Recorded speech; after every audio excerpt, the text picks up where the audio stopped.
사도신경으로 하나님 앞에 신앙 고백하겠습니다. 나는 전능하신 아버지 하나님 천지의 창조주를 믿습니다. 나는 그의 유일하신 아들 우리 주 예수 그리스도를 믿습니다. 그는 성령으로 잉태되어 동정녀 마리아에게서 나시고 본디오 빌라도에게 고난을 받아 십자가에 못 박혀 죽으시고 장사된 지 사흘 만에 죽은 자 가운데서 다시 살아가셨으며 하늘에 오르시어 전능하신 아버지 하나님 우편에 앉아 계시다가 거기로부터 살아있는 자와 죽은 자를 심판하러 오십니다. 나는 성령을 믿으며 거룩한 공교회와 성도의 교제와 죄를 용서받는 것과 몸의 부활과 영생을 믿습니다. 아멘. 우리 같이 찬양하겠습니다.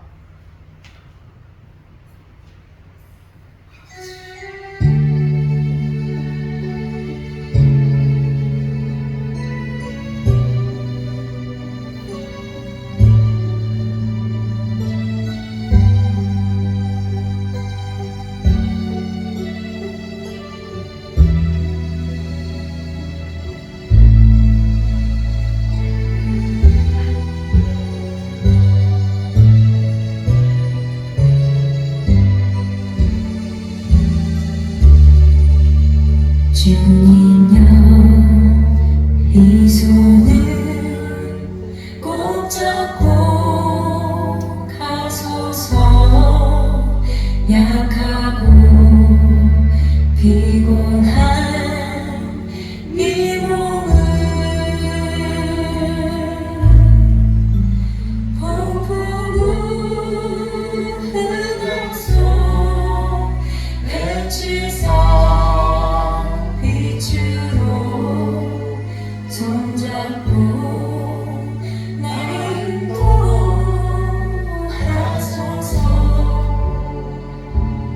인생이 힘들고 고난이 겹칠 때 주님여 날 도와 주소서.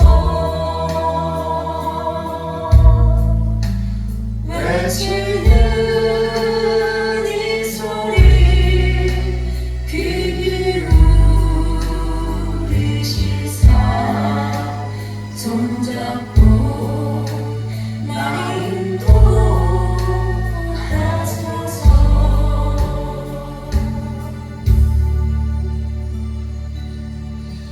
사랑하는 많으신 아버지 하나님 감사합니다. 오늘도 이 아침에 이 새벽에 믿음의 눈을 들어 주님을 바라볼 수 있는 은혜를 허락해 주셔서 감사합니다.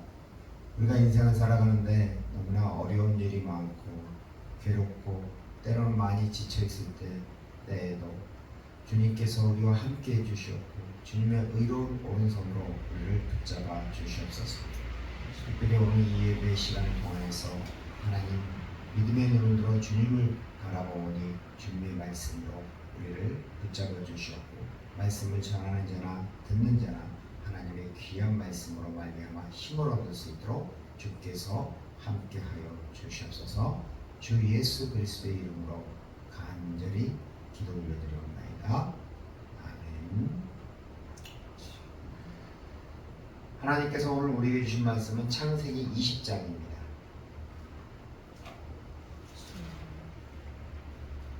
창세기 20장 1절부터 18절까지 말씀을 같이 우리 교독하며 공독하겠습니다. 제가 먼저 1절 말씀을 읽겠습니다. 아브라함이 거기서 네게브 땅으로 옮겨가 가데스와 술 사이 그랄에 거류하며 고향에 사라를 차례 누이라였으므로 그랄 왕 아벨멜렉이 사람을 보내어 사라를 데려갔더니 그 밤에 하나님이 아비멜렉에게 현몽하시고 그에게 이르시되 내가 데려간 이 여인으로 말미암아 내가 죽으리니 그는 남편이 있는 여자이니라. 아비멜렉이 그 여인 바깥에 아내였으므로 여호와께로 주여 주께서 의로운 백성을 왜 하실까? 그가 나에게 이는 내 누이라 하지 아니하였나이까. 그 여인도 그는 내 오라비라 하였사오니 나는 온전한 마음과 깨끗한 손으로 이렇게 하였나이다. 하나님의 꿈에 또 그에게 이르시되 내가 온전한 마음으로 이렇게 한 줄을 나도 알았으므로 너를 막아 내게 범죄치 않게 하려 하나니 여인에게 가까이 하지 못하게 함이 이 때문이니라. 이제 그 사람의 아내를 돌려보내라. 그는 선지자라. 그가 너를 위하여 기도하리니 내가 살려니와 내가 돌려보내지 아니하면 너와 내게 속한 자가 다 반드시 죽을 줄 알지니라. 아비멜렉이 그날 아침에 일찍 일어나 모든 종들을 불러 그 모든 일을 말하여 들려주니 그들이 심히 두려워하더라. 아비멜렉이 아브라함을 불러서 그에게 이르되 내가 어찌하여 우리에게 이렇게 하느냐. 내가 무슨 죄를 내게 범하였기에 내가 나와 내 나라가 큰 죄에 빠질 뻔하게 하였느냐. 내가 합당하지 아니한 일을 내게 행하였도다 하고. 아비멜렉이 또 아브라함에게 이르되 내가 무슨 뜻으로 이렇게 하느냐. 아브라함이 이르되 이곳에서는 하나님을 두려워함이 없으니 내 아내로 말미암아 사람들이 나를 죽일까 생각하였음이요. 또 난 정말로 나의 이복누이로서 내 아내가 되었음이다. 하나님이 나를 내 아버지의 집을 떠나 두루 다니게 하실 때 내가 아내에게 말하기를 이후로 우리 가는 곳마다 그대는 나를 그대의 오라비라 하라. 이것이 그대가 내게 베풀 은혜라 하였었노라. 아비멜렉이 양과 소와 종들을 이끌어 아브라함에게 주고 그의 아내 사례도 그에게 돌려보내고 아브라함에게 이르되 내 땅이 내 앞에 있으니 내가 보기에 좋은 데로 거주하라 하고.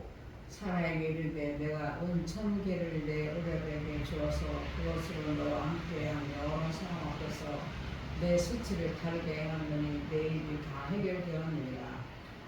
아브라함이 하나님께 기도하매 하나님이 아비멜렉과 그의 아내와 여종을 치료하사 출산하게 하셨으니. 18절 같이 읽겠습니다. 여호와께서 이왕에 아브라함의 아내 사라의 일로 아비멜렉의 집이 모든 때를 닫으셨음이더라. 아멘. 네, 반갑습니다. 조교사님.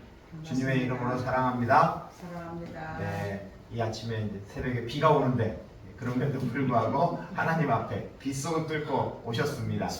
예, 큰 은혜가 있었으니 있기를 소망합니다. 오늘 말씀은 창세기 20장 말씀입니다. 주제는 너를 위하여 기도하리니 라는 이런 주제로 주님의 말씀을 전하겠습니다. 1절부터 2절까지는 아비멜렉이 사라를 데리고 가는 그러한 내용입니다. 그리고 3절부터 7절까지는 아비멜렉에 대한 하나님의 경고입니다. 그리고 8절부터 마지막 18절까지는 아비멜렉이 사라를 돌려보내는 그러한 내용입니다. 그러면 이 성경 속으로 우리가 들어가 보면 소돔, 우리가 19장, 18장과 19장은 소돔에 대해서 나왔잖아요. 그리고 20장은 이제 그랄에 대해서 나옵니다. 이 소돔은 타락한 도시입니다.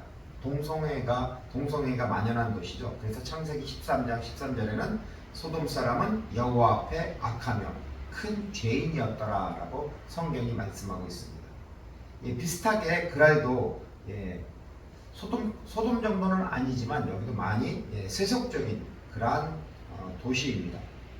이 아브라함이 하나님의 말씀을 따라 가나안 땅에 들어왔는데 흉년이 들어서 애굽으로 갔고 또 애굽에서 아내를 누구라 그랬어요? 사라라 그랬죠.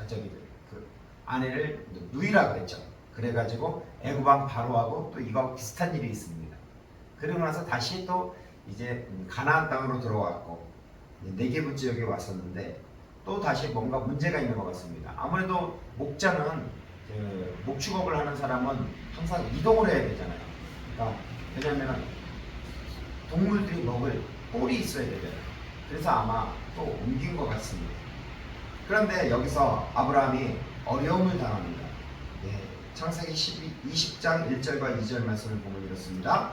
아브라함이 거기서 네게부 땅으로 옮겨가 가데스와 술 사이 그랄에 거류하며 그의 아내 사라를 자기 누이라 하였으므로 그랄 왕 아비멜렉이 사람을 보내어 사라를 데려갔더니 라고 말씀하고 있습니다. 여기서 그랄이 어디냐면은 우리가 지도를 한번 그려보면 가나안 땅이 있고 그 다음에 밑에 애굽이 있잖아요. 그런데 그 가나안 땅과 애굽 사이에 있는 지역입니다. 쉽게 말해서 블레셋 사람들이 사는 곳. 거기에 그쪽에 있는 한 지명입니다. 거기에 이제 그랄이라는 지명에 그 왕이 그랄 왕이 있죠. 그런데 그 사람들 보통 왕의 이름을 애굽에서는 바로, 그랄에서는 아비멜렉 이렇게 말하고 있습니다. 그런데 보면은 그랄 왕 아비멜렉이 사람을 보내어 사라를 데려갔으니, 사라를 왜 데려갈까? 분명히 아브라함도 우리가 창세기에서 보면은 저기 14장에서 보면은 어떻게 했어요? 아비멜렉, 그러니까 아브라함이 기르는 군사 아니 사람들 318명을 데리고 그 사해 아니 저기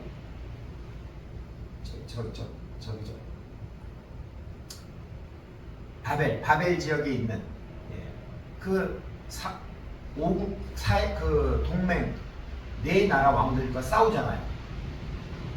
그래서 이겼단 말이에요. 근데 그때 318명이라고 그랬어요. 그러면은 남자가 318명이면 그게 거기 따르는 가족들까지 치면은 한 1000명 가까이 된단 말이에요. 엄청나게 큰 무리란 말이에요.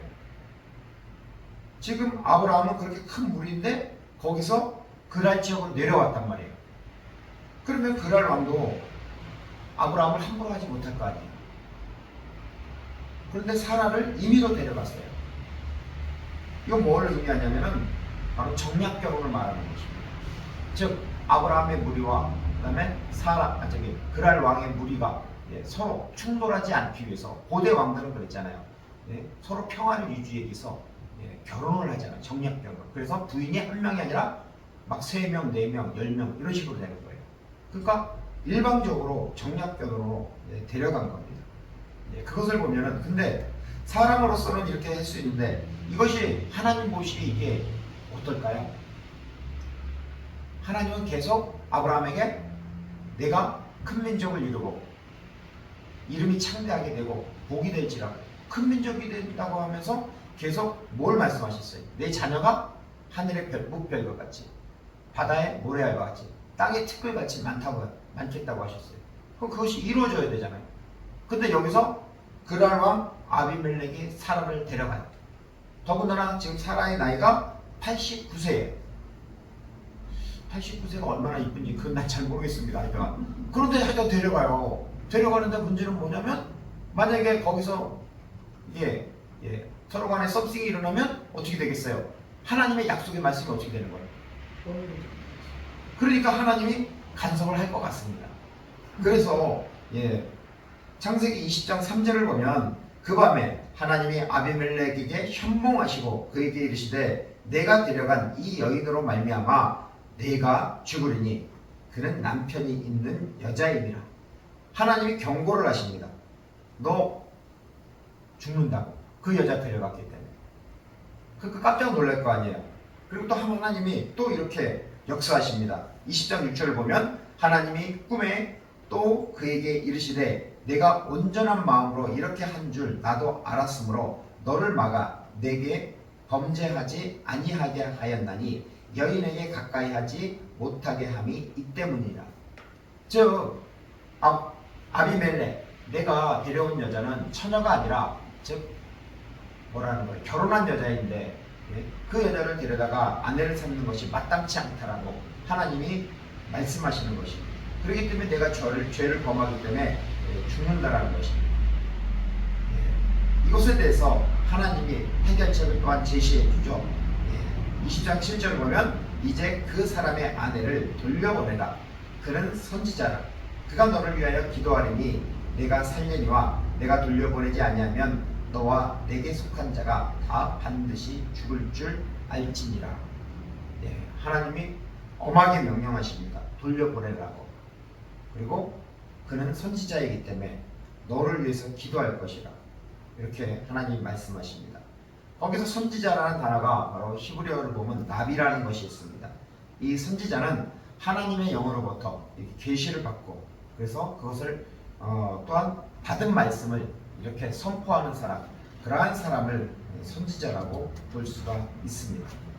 하나님께서 특별히 아브라함을 선지자로 칭하신 것은 바로 하나님의 뜻이 아브라함을 통하여 이루어지며, 또한 아브라함은 하나님의 특별한 부르심을 받은 바로 선지자였기 때문에 하나님은 아브라함을 선지자라고 이렇게 명하시는 것입니다. 이것은 아브라함이 선지자 역할을 하는 것이 중재 기도를 하죠. 창세기 18장을 보면은 몇 번 하죠? 거기서 보면 의인 50명, 45명, 40명, 그 다음에 30명, 20명, 나중에 10명까지 하잖아요. 6번이나 이렇게 아브라함은 이렇게 중재 기도를 합니다. 예. 이 하나님이 이 아브라함의 기도에 응답을 해주시죠. 창세기 20장 17절과 18절을 보면 아브라함이 하나님께 기도하며 하나님이 아비멜렉과 그의 아내와 여종을 치료하사 출산하게 하셨으니 여호와께서 이왕에 아브라함의 아내 사라의 일로 아비멜렉의 집에 모든 태를 닫으셨음이더라. 저는 이 말씀을 이렇게 보면서 아니 17절에서 말씀하시기를 아브라함이 기도했잖아요. 그러니까 기도했으니까 치료했다는 내용이 나와요. 근데 18절에 보면은 아브라함의 사라의 일로 아비멜렉의 집에 모든 태를 닫으셨음이더라. 이게 무슨 말씀인가 이해가 안 됐어요. 그래가지고 여기 이제는 그 한자를 봤습니다. 그러니까 이왕이라는 단어, 이왕에 그러니까 지금보다 이전, 즉 아브라함이 기도하기 이전에 하나님께서 아비멜렉의 집에 모든 태를 닫으셨다라는 겁니다. 그리고 나서 17절에 하나님이 아브라함이 기도함에 하나님이 아비멜렉의 집을 치료했다는 그 내용입니다. 결국 이것을 확대해서 적용해 보면 하나님이 아브라함을 뭐라고 그랬어요? 선지자라고 인정했잖아요. 하나님은 우리를 뭐라고 인정하죠? 베드로전서 2장 9절에 그러나 너희는 택하신 족속이요 왕같은 제사장들이요 거룩한 나라요 그의 소유가 된 백성이니 네 가지 정체성을 말합니다. 근데 거기서 가장 대표적인 것이 왕같은 제사장들입니다. 그 왕같은 제사장은 바로 폰티펙스, 폰스라는 그 다리와 펙스라는 제가 라틴어가 생각이 안 나는데요. 좌우지간에 그 다리를 만드는 사람들입니다. 즉 제사장들은 무엇이냐면 하나님과 세상 사이에 다리를 놓는 사람들입니다. 그 세상 사람들이 하나님 앞에 올 수 있도록 또 하나님의 말씀을 그들에게 전하는 이 중간에서 그 역할을 하는 것입니다. 그것이 무엇이냐면 바로 이는 너희를 어두운 데서 불러내어 그의 기이한 빛에 들어가게 하신 이의 아름다운 덕을 선포하게 하려 하심이니라. 그렇습니다. 아브라함은 선지자로서 바로 아비멜렉과 또 소돔을 위해서 기도하며 나아갔습니다. 우리는 바로 하나님의 택하신 바로 왕같은 제사장들입니다. 왕의 역할을 하겠죠. 예수님이 왕이시니까. 그런데 우리가 해야 될 일은 무엇이냐면 아름다운 덕, 즉 기이한 빛에 어두운 데 있잖아요. 우리는 호실가니 호실가 정말 영적으로는 아무것도 보이지 않는 것입니다. 그런데 거기서 우리를 예수님이 예수 그리스도라는 빛을 통해서 불러내셨어요. 그래서 우리는 하나님 앞에 나온 겁니다. 바로 그분의 아름다운 덕, 복음을 우리가 선포해야 되는 것입니다. 그것이 우리에게 주신 사명입니다. 아브라함은 선지자 역할을 감당하지만 우리는 제사장 역할을 감당해야 되는 것입니다. 오늘도 이 아침에 바로 우리가 하나님께 기도하며 나아갈 때 하나님 우리의 삶에 주변에 있는 사람들에게 정말 아름다운 복음을 선포할 수 있도록 해 주십시오. 우리 복음을 통해서 많은 사람들이 회복되고 하나님 앞에 나오도록 주님 나를 사용하여 주시옵소서. 이런 마음으로 하나님께 나아갔으면 좋겠습니다. 두 번째, 우리 이 말씀을 가지고 우리의 삶으로 들어가 보면 이 세상은 정말 타락한 밤의 문화입니다. 우상 숭배를 하고 또한 물질 만능주의입니다. 정말 너무나 돈이면 모든 것이 된다. 사람들은 이렇게 생각합니다. 그래서 특히 우리나라 같은 경우는 돈에 너무 매달려 있는 것 같습니다. 이런 어려움 때문에 솔직히 지금도 경제적인 고통을 많이 당하잖아요. 우리나라는 돈이 없으면은 많은 고통을 당합니다. 저는 이제 차를 타고 오면서 이렇게 보면은 특히 이제 길거리에서 왜 폐지 줍는 노인들 있잖아요. 그걸 보면은 너무나 마음이 아파요. 저분들이 젊었을 때 그렇게 놀고 뭐 흥청망청 인생을 보낸 그런 분들이 아니거든요. 자신들의 일도 열심히 하고 또한 자녀들도 이렇게 키우고 전부 다 그런 분들이란 말이에요. 그런데 노년에 어떻게 된 것이 살기가 어려우니까 뭐 다 그런 건 아니겠지만 대부분 노인들이 일거리가 없어가지고 가서 폐지를 주고요. 그거 하루 왼종일 주어도 한 10,000원 좀 넘을까요? 10,000원도 안 돼요? 야, 그러면은 어떻게 그거 밥 한 끼 정도뿐이 안 되는 거잖아요. 정말 그런 걸 보면은 마음이 아픕니다. 나라에서 복지를 좀 이렇게 확대해가지고 그 사람들도 먹고 살 수 있게끔 뭔가 만들어줘야 되는데 솔직히 그러지 못하고 있죠. 나라 정부를 보더라도 솔직히 말해서 그 세상 얘기를 별로 많이 하고 싶진 않은데 무능력해요. 너무. 정말 한 가정에 가장이면 가장으로서 그 가정을 책임져야 되는 거잖아요. 마찬가지로 한 나라의 리더면은 리더로서 국민들을 책임져야 되는 거예요. 그런데 노인들은 그렇게 고통당하고 있죠. 젊은이들은 취업을 못해서 힘들죠. 취업을 못하는 도와주고 건 있어요. 예? 나라에서 많이 도와주고 있다고 불쌍한 사람, 가난한 사람들. 아 그래요? 네, 많이 도와주고 내가 보면 놀릴 정도로 해주고 있어요. 그래요? 네. 저는 그걸 안 받아봐서 잘 모르는데 전사님이 보기엔 그렇다. 지금 제가 이제 요양을 하며 다니면서 보면은 네네. 많은 혜택을 줘요. 가난한 사람들에게, 그래요? 장애인들에게 많은 혜택을. 그렇죠. 장애인들에게 당연히 주고 있죠. 장애인들, 가난한 사람들, 무능력한 사람들, 청년들도 그래서 나오는 것 때문에 네. 직장을 안 가는 애들 더러 있어요. 조금 지름이 조금 약간 낮은 애들은 그래 종종 있어서 네네. 저 가슴이 좀 아파요. 일을 할 수 있게끔 해야 되는데 나라에서 지름을 먹기 때문에 안 하는 거예요. 이제. 그럼 그건 잘못된 거죠. 그렇게 지름이 약간 낮은 애들 같아 내가 이렇게 볼 때는. 그리고 그렇게 하는 사람들이 많고 하여튼 더 많이 주고 있는데 흐뭇하진 않겠죠. 그래서 제대로 그거를 이용하지 못하는 거네요. 그렇죠. 네, 정책이. 근데 또 한편으로는 이런 문제도 있습니다. 남북의 이념 문제, 그 다음에 정치 문제, 진보와 보수, 또한 경제 문제, 빈부격차. 예. 어제 뉴스를 봤죠. 뉴스를 봤는데 우리가 보통 여기 보면은 그 커피집이 보통 한 1,500원 하잖아요. 그런데 요즘은 뭐 강남에 보니까 뭐 8,000원짜리, 10,000원짜리 뭐 이런 커피숍도 오히려 더 많이 개업을 많이 한다고 그러더라고요. 그걸 보면서 돈이 있는 사람들은 많고 돈이 없는 사람은 상대적으로 너무나 돈이 없는 사람들이 너무나 많아진 거죠. 중산층이 무너진 거죠. 쉽게 말해서. 예. 그리고 또 우리는 또한 지역 문제, 영남, 호남 이런 많은 문제가 있습니다.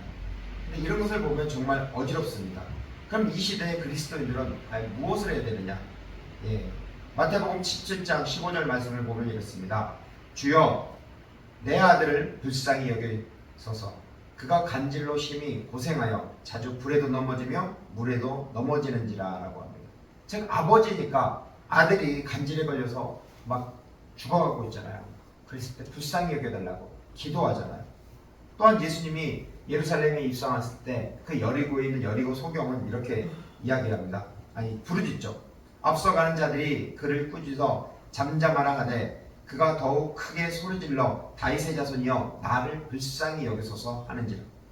즉 사람들은 소리치지 말라고 막 면박을 주지만 그 소경은 더 크게 소리질러서 다윗의 자손이여 예수님 나를 불쌍히 여겨달라고 이렇게 기도합니다. 이러한 기도에 하나님은 반드시 응답합니다. 특별히 이 기도 응답하는 하나님의 마음이 어떤 마음인지 그것이 누가복음 15장에 보면 탕자 비유의 말씀이 있습니다. 거기에 보면 15장 20절에 이렇게 말씀하고 있습니다. 이에 일어나서 아버지께로 돌아가니라. 아직도 거리가 먼데 아버지가 그를 보고 측은히 여겨 달려가 목을 안고 입을 맞추니. 여기서 측은히 여긴다라는 것, 바로 이것이 불쌍히 여긴다라는 것입니다. 그래서 원어로 보면 스프링크 니조마이라고 이렇게 되어 있습니다. 즉 불쌍히 여기다, 동정하다. 우리가 혹시 창자, 대장, 몸에 있는 장기가 아파서 병원에 입원해 본 적이 있으신가요? 네?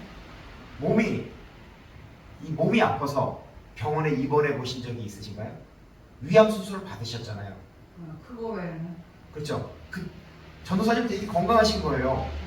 그러면은 위암이 있을 때 이게 상당히 진통이 왔었나요? 아니요. 그래요? 약간 좀 이상했어요. 속이 좀 쓰리고 좀 뭉클하다 그럴까?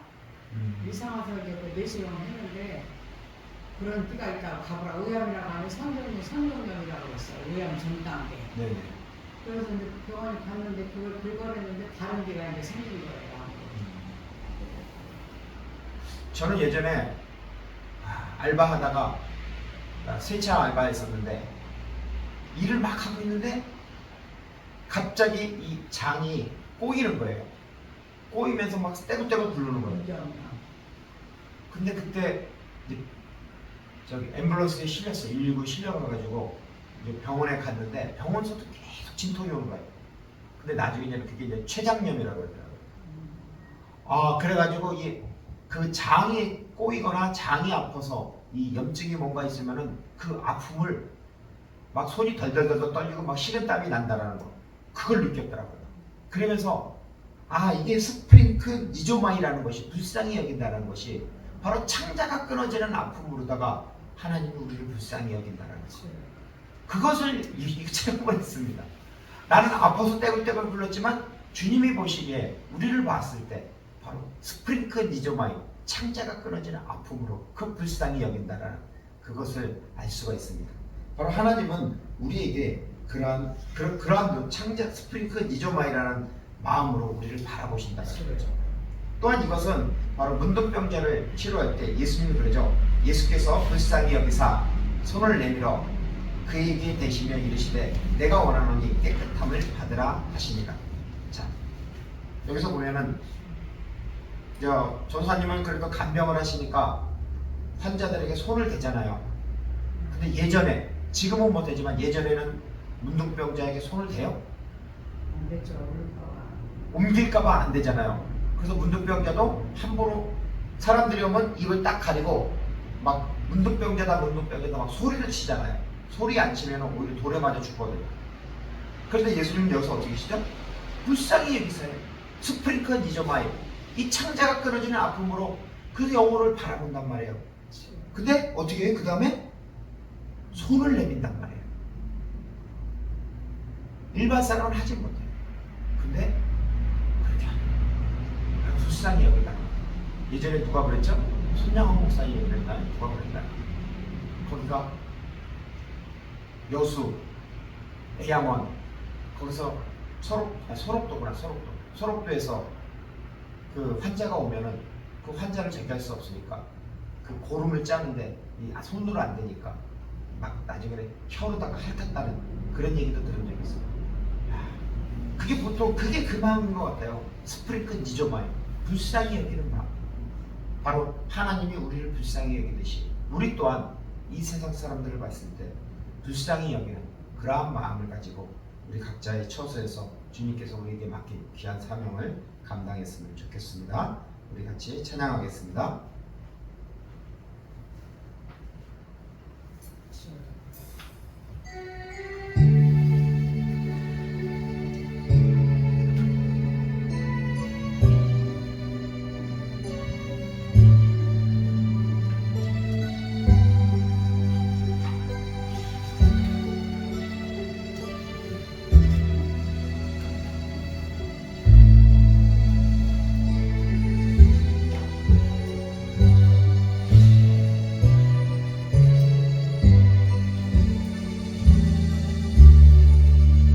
주님여 이 손을 꼭 잡고 가소서.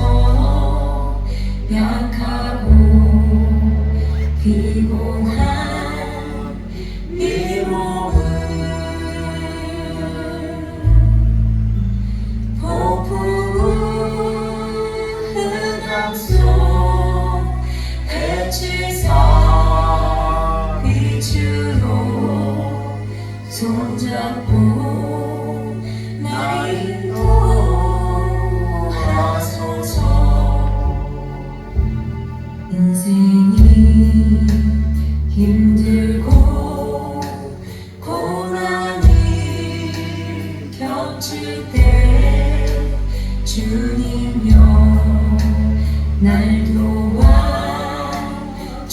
하소서.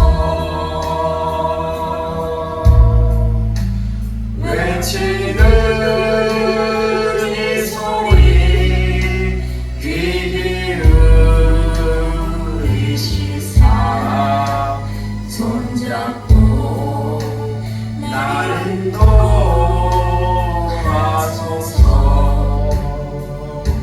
우리 같이 기도하겠습니다. 기도할 때 정말 나를 불쌍히 여겨주시옵소서. 정말 나를 스프링컨 디저마이 정말 나를 불쌍히 여겨주시옵소서. 또한 우리 가족을 불쌍히 여겨주시옵소서. 내 주위에 믿지 않는 사람들을 주님 불쌍히 여겨주시옵소서. 또한 이 시대를 주님 불쌍히 여겨주시옵소서.